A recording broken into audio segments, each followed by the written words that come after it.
जो चीज मुझे पसंद नहीं आई है, जो थोड़ी हल्की लगी है, वो है इसकी अनफिनिश एनिमेशन। इसमें काफी सारे सीन्स में डेप्थ की कमी फील होती है। क्या अश्विन कुमार जी को ये चीज पता नहीं हो? इससे स्पेसिफिकली मेरे को इशू हुआ कि कैरेक्टर डिजाइन मेरे को इतना जमा नहीं है। इस सीन को देखो कि ये पूरा AI जनरेटेड लगता है।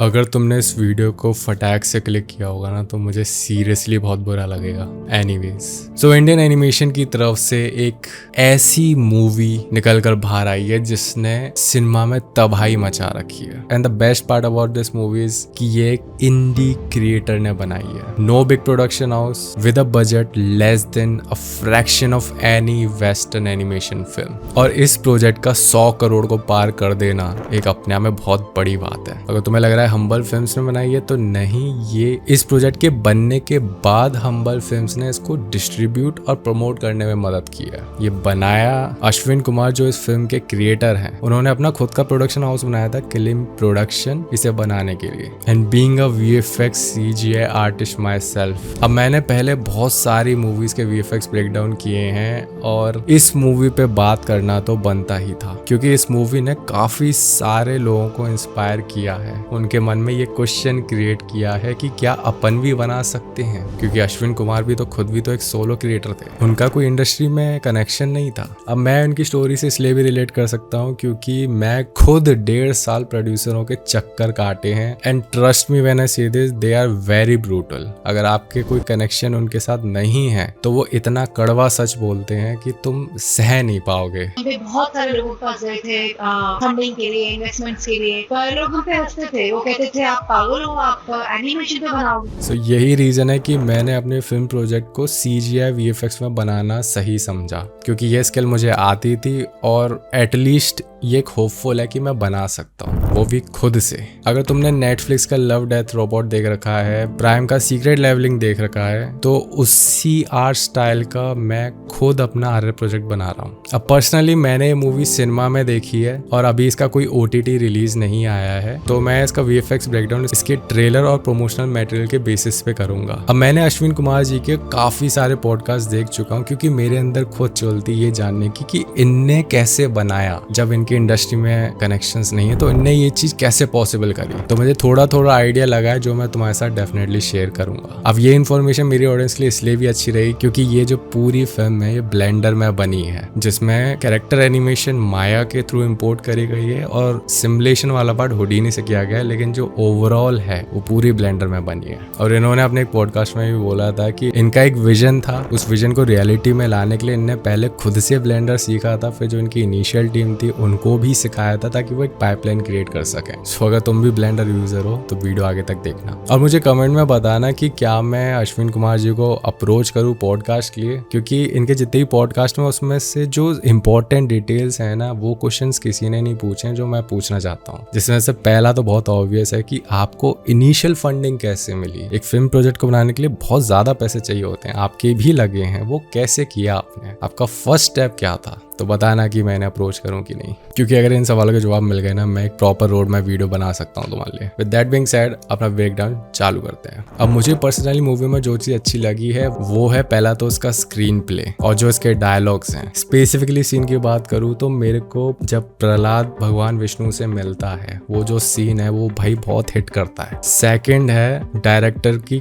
क्रिएटिविटी और विजन। स्पेसिफिकली बोलूँ तो जब वरा अवतार डेमन किंग से लड़ रहा होता है, तो वो जो पूरा सीन बना है, इंटर डायमेंशनल फाइट जो हुई है, भाई ऐसा सोचना ही बहुत क्रेजी है। तीसरी चीज है कि इमोशन परफेक्टली हिट होते हैं, जैसे मैं प्रहलाद वाला सीन बताया था। और BGM काफी ज्यादा अच्छा लगता है जब नरसिम्हा अवतार की एंट्री होती है, वो जो BGM है बहुत क्रेजी है। और जो लास्ट पॉइंट है that it's true to its origin, इसको लिटरली इस्कॉन के लोगों ने प्रमोट किया है, जो कि बहुत बड़ी बात है। अब इसमें जो चीज मुझे पसंद नहीं आई है, जो थोड़ी हल्की लगी है, वो है पहला तो इसकी अनफिनिश एनिमेशन, ये बहुत ही ऑब्वियस दिखता है। सेकंड है इसमें काफी सारे सीन्स में डेप्थ की कमी फील होती है, वॉल्यूमेट्रिक्स। तीसरा है कि जो कैरेक्टर डिजाइन है महाअवतार नरसिम्हा का काफी ज्यादा क्रेजी है। उसके बाद आता है प्रहलाद का, उसके बाद भगवान विष्णु का, और जितने भी देवता हैं उनको छोड़ के बाकी जो एनपीसीज हैं और जो बाकी कैरेक्टर, उनकी कैरेक्टर डिजाइन मेरे को इतना जमा नहीं है। इससे स्पेसिफिकली मेरे को इशू हुआ कि जो मेन विलन है उसका कैरेक्टर डिजाइन भी बहुत हल्का लगा है। अब being a creator my self मैं तुम्हें प्रॉपर रीजन देता हूँ कि ये सब इश्यूज क्यों थे, क्योंकि ऑब्वियस रीजन तो ये है कि इसका बजट कम था, लेकिन डिटेल में हम बात करेंगे कि ये सब चीजें कैसे इंप्रूव की जा सकती थी और क्रिएटर ने ऐसा क्या सोचा कि उन्होंने ये डिसीजन नहीं लिया। सो शुरू करते हैं। सबसे पहले बात करते हैं डेप्थ की, वॉल्यूमेट्रिक्स की। अगर तुम ये वाले सीन्स देखोगे तो तुम्हें इसमें ऐसा फील होगा जो वीडियो गेम्स में होता है, क्योंकि इन सीनों में ना वॉल्यूमेट्रिक्स की कमी है। इस चीज को एक्सप्लेन करने के लिए तुम मेरा एग्जांपल देखो जो मैंने प्रीवियसली जो वीडियो बनाई थी। इसमें इस सीन को देखो, जब इसमें वॉल्यूमेट्रिक्स एडेड है और जब मैं इसमें से ये हटा दूंगा तो ये कैसा लगेगा। तुम्हें डिफरेंस इसमें कुछ दिख रहा होगा। अब वही चीज तुम्हें मूवी के इन सीनों में भी दिख रहा होगा। इसलिए मैं कह रहा था कि कुछ चीजों में वॉल्यूमेट्रिक्स की कमी फील होती है। अब इसका रीजन क्या होता है कि क्या अश्विन कुमार जी को ये चीज पता नहीं होगी? उन्हें डेफिनेटली पता होगी, लेकिन इसका एक प्राइम एग्जांपल मैं तुम्हें अपने केस से बता सकता हूँ। आज से 3 साल पहले मैंने ये वीडियो डाली थी, इसमें भी तुम देखना इसमें वॉल्यूमेट्रिक्स की कमी है। मेरे को कुछ लोगों ने उस टाइम पे कमेंट भी किया था कि कुंवर भाई आप वॉल्यूमेट्रिक्स ऐड किया करो, लेकिन मैं इसलिए नहीं डालता था क्योंकि वॉल्यूमेट्रिक्स रिक्वायर परफॉर्मेंस। आपके पास एक स्ट्रॉन्ग सिस्टम होना चाहिए उसके लिए, क्योंकि रेंडर टाइम बहुत ज्यादा लेता है। और जो मैं आजकल जो वीडियोस डालता हूँ उसमें वॉल्यूमेट्रिक्स होते हैं क्योंकि मेरे पास अब सिस्टम स्ट्रॉन्ग है। अब मेरे लिए तो ये 1-2 सीन्स हैं, इन्हें बनाना कोई इतना ज्यादा मुश्किल नहीं है किसी एक क्रिएटर के लिए। लेकिन जब उनने ये पूरी फिल्म बना रहे होंगे ना, तो इशू वहां पे आता है, क्योंकि जब आपके पास रिसोर्सेस कम है तो आपको ना डिसाइड करना पड़ता है कि किन सीन्स में मैं ज्यादा फोकस लूं और किन सीन को मैं इग्नोर कर दूं। तो वही यहाँ पे हुआ है कि इसलिए ये रीजन है कि जो मूवी का फर्स्ट हाफ है उसमें तुम्हें काफी ज्यादा इशू देखने को मिलेंगे, लेकिन सेकेंड हाफ में स्पेसिफिकली जो फाइट होती है उसमें नहीं दिखेंगे, क्योंकि वो उनका सेलिंग पॉइंट है। उनका फोकस था कि लोगों को जो इंपॉर्टेंट चीज है वो अच्छे से दिखनी चाहिए, और ये क्रिएटर के डिसीजन पे डिपेंड करता है। सो अगर मैं भी कुछ चीजें मिस कर देता हूँ ना, तो फिर मैं वो जानबूझ के छोड़ता हूँ, ऐसा नहीं कि मुझे पता नहीं होगा वो। सेकंड चीज की बात करते हैं जो कि है अनफिनिश्ड एनिमेशन। अब इस पूरी मूवी में तुमने नोटिस किया होगा जितने भी मूवमेंट वगैरह वो थोड़े से लैग से करते हैं, थोड़े जर्की लगते हैं, शार्प लगते हैं, स्मूथ नहीं फील होते, क्योंकि एनिमेशन में ना 2-3 स्टेप्स होते हैं। आपको जो सबसे पहला पार्ट होता है वो होता है ब्लॉकिंग करना, कि एनिमेशन की जो फर्स्ट फ्रेम और एंड फ्रेम कैसा होना चाहिए। उसके बाद फिर आप उसमें इंटरमीडिएट की फ्रेम्स वगैरह लगाते हो, जिसको अपन कहते हैं स्प्लाइन एनिमेशन। फिर उसके बाद फर्दर और इसको रिफाइन करते हो, उसमें एम्फेज वगैरह डालते हो। तो ये सब चीजें ना एक स्टेप बाय स्टेप चलती हैं और ये उतना ही ज्यादा टाइम लेती हैं।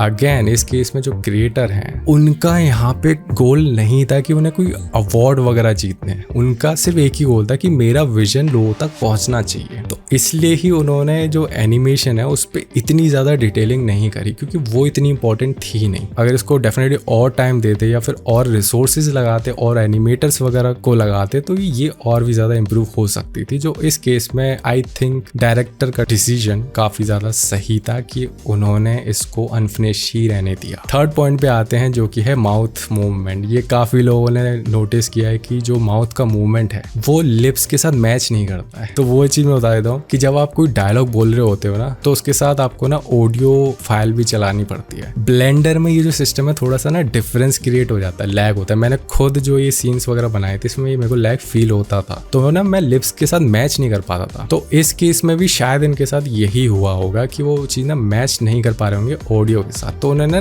रफ एनिमेशन की होगी। और जिन्हें नहीं पता, मैंने इनके पॉडकास्ट में देखा है कि ये एआई के खिलाफ नहीं है, एआई टूल्स के खिलाफ। और जब ये बना रहे थे उस टाइम पे एआई टूल्स ऐसे एग्जिस्ट करते थे जो कि लिप सिंक को मैच कर सकते थे। तो शायद इन्होंने डिसाइड किया होगा कि एक बार मैं पहले रफ एनिमेशन बना लेता हूँ, उसके बाद जब मैं डबिंग करूंगा, जब मैं इसमें साउंड्स वगैरह डालूंगा, उस टाइम पे मैं ये एआई टूल्स का यूज कर सकता हूँ लिप सिंक को मैच करने के लिए। ऐसा हो सकता है उन्होंने सोचा हो, बाद में नहीं किया हो, मे भी कोई भी रीजन हो सकता है। और आई थिंक अगर ये इंग्लिश में बनेगी तो उन एआई टूल्स का जरूर यूज होगा, लेकिन जो फाइनल मूवी हमें देखने को मिली उसमें वो यूज नहीं हुआ था, तो इसलिए वो अनफिनिश्ड माउथ एनिमेशन तो मैं देखने को मिली थी, इसलिए वो लिप सिंक मैच नहीं कर रहे थे। अब एक और पॉइंट पे आते हैं, स्पेसिफिकली इस सीन को देखो, यहाँ पे लोग बोल रहे हैं कि ये पूरा AI जनरेटेड लगता है। ये इतना ज़्यादा क्लीन है क्योंकि ना इसमें एनिमेशन की इनकंसिस्टेंसी भी फील होती है कि कहीं कहीं पे बहुत ही ज़्यादा स्मूथ एनिमेशन है जो कि इस केस में है, और कहीं पे बहुत ही ज़्यादा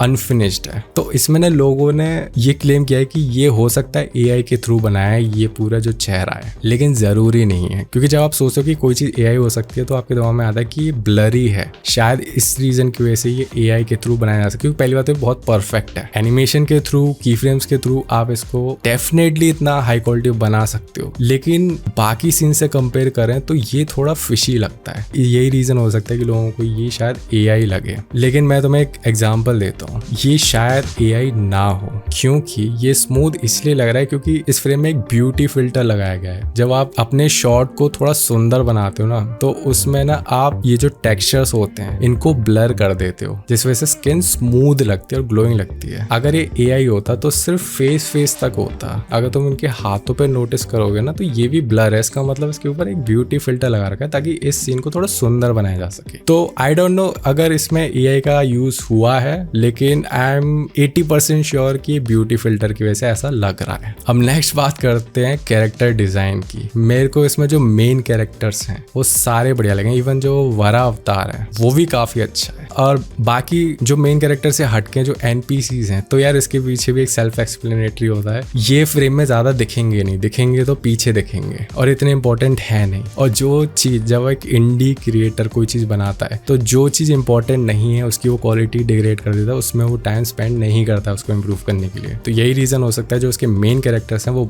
एक्स्ट्रा ऑर्डिनरी लगते हैं और जो NPCs हैं वो ठीक ठाक से ही लगते हैं, ज्यादा खास नहीं लगते। क्योंकि भाई इन सब चीजों में बहुत टाइम लगता है, बहुत ज्यादा टाइम लगता है। इवन अगर तुमने इस पूरी मूवी में एक और चीज नोटिस करी हो कि जितने भी एसिड्स वगैरह यूज हो रखे हैं, जैसे कि इस केस में तुम देख सकते हो, वो थोड़े लो पॉली से भी फील होते हैं क्योंकि ये इतने इंपॉर्टेंट नहीं है, ये फ्रेम में इतनी देर नहीं दिखने वाले, इसलिए इन पे इतना फोकस नहीं किया गया है। यहाँ पे क्रिएटर का सिर्फ एक ही गोल था, मुझे अपना विजन शेयर करना है, मेरे पास रिसोर्सेज नहीं है तो मैं कहाँ पे चीजें इंप्रूव कर सकता हूँ वो की गई हैं, और जहाँ पे नहीं की जा सकती उन्हें इग्नोर किया गया है, जो कि बहुत ही ज्यादा सेल्फ एक्सप्लेनेटरी है। बीइंग अ क्रिएटर मैं भी तुम्हें यही सजेस्ट करूंगा, अगर तुम्हारे पास रिसोर्सेज नहीं है तो फोकस ऑन स्टोरी टेलिंग, और यही मैं करता हूँ। मैं अगर कोई वीडियो बना रहा हूँ, इवन जो मेरा प्रोजेक्ट आ रहा है जो मैं बना रहा हूँ, मेरा फोकस स्टोरी टेलिंग पे ज्यादा है, क्योंकि विजुअली अगर मैं उसको रियलिस्टिक करने के चक्कर में पढ़ूं तो मेरा दुनिया भर का टाइम निकल जाएगा, और जो विजन मैं तुम्हारे साथ शेयर करना चाहता हूँ वो मैं कभी नहीं कर पाऊंगा। Perfectionism is the enemy of any creator.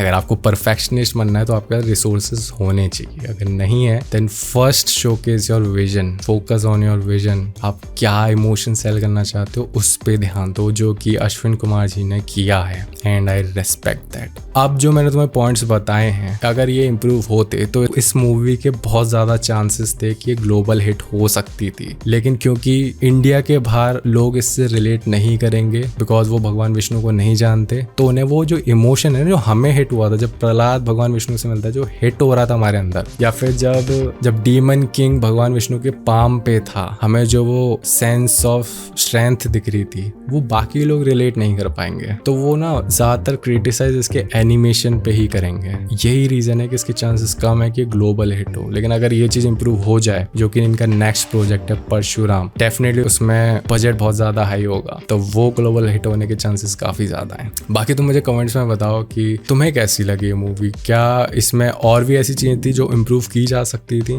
या फिर मैं तुम्हारी जेन्युइन रिएक्शन जानना चाहता हूँ, क्या तुम्हें पड़ी थी, क्या तुम्हें इस चीज की परवाह थी कि मेरे को और स्मूथ और क्लियर एनिमेशन देखनी थी, या फिर इस मूवी ने तुम पे बिना ये सब चीज के जादू कर दिया। मैं जानना चाहता हूँ कि ऑडियंस का क्या रिएक्शन होता है इस सिचुएशन में। मुझे ऐसा फील लगता है कि लोगों ने ये चीज इग्नोर कर दी होगी, उनको जो चीज इंपॉर्टेंट थी, जो कि इमोशन थे वो हिट हुए, वो उनके लिए इंपॉर्टेंट था। I think this is the reason this movie is a hit considering its budget. वो मुझे जरूर बताना। अब जो फाइनल में जो फाइट हुई थी ना, वो मेरे को बहुत ज्यादा कूल लगी और इवन मैं उसको रिक्रिएट करने की कोशिश कर रहा हूँ। सो विश मी लक कि मैं वो सीन बना पाता हूँ कि नहीं। अगर वो बन जाता है तो मैं डेफिनेटली तुम लोगों के साथ शेयर करूंगा, उसका प्रोसेस भी बताऊंगा कि वो मैंने कैसे एग्जीक्यूट किया। तो खत्म करते हैं इस वीडियो को। अंटिल देन मिलते हैं अपनी नेक्स्ट वीडियो में, तब तक के लिए keep hustling, stay creative, bye.